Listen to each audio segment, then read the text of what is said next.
Hi, my name is Saxon Brown, and I'm a senior here at the University of Maryland. I'm enrolled in the English Education program with the fabulous Peggy Wilson, and I'm seeking 2 degrees, one in secondary education and the other in English. Currently, I'm completing my student teaching internship at High Point High School in Beltsville, where I teach 10th grade, and I love it. I've wanted to be a teacher since I was a kindergartner. I spent many hours of my childhood playing school, teaching wonderful lessons to my imaginary students. And my parents, teachers themselves, just like their parents, carefully nurtured my ambitions. They graciously lent me use of their classrooms after hours where I had the opportunity to play school using a real chalkboard and actual desks.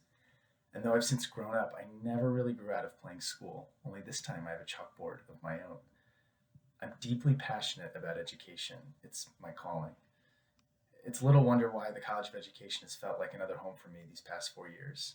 The entire building, its faculty, its staff are all devoted to the subject I hold so dear. And so I would consider it a very high honor to be able to speak at graduation and share the stage, if only for a little moment, with those who have devoted their lives to better understanding the way we teach and learn. In terms of what I talk about in my speech, I was reminded of a question I got during my student teaching experience. The one question nearly every teacher faces: when are we ever going to use this? And while it's maybe a cliche question, it's nevertheless important for teachers to consider. After all, much of what students learn in school, they don't really need to have happy, successful lives. So, what's the significance of the time we have with our students? I'd like to explore this question during my speech. After student teaching, I'm compelled to believe that an education is not about teaching students the answers, but rather helping them to ask better questions. My favorite English professor tells us all the time that Jeopardy is a game of answers, but life is a game of questions.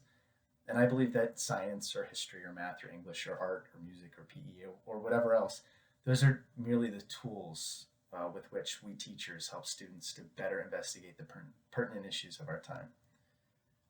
And then my service around the college and the university. For the past 3 years, I've represented the College of Education in the University Senate. I've also served on the College of Education Senate for the past 2 years. And this has been great because had the opportunity to vote on policies that affect the students of our college, as well as work alongside the faculty and staff of our campus community. Additionally, I'm a member of Kappa Delta Pi, the Education Honor Society, and through the English department, I've worked as a teaching assistant for English 101, and I'm the current president of Sigma Tau Delta, the English Honor Society.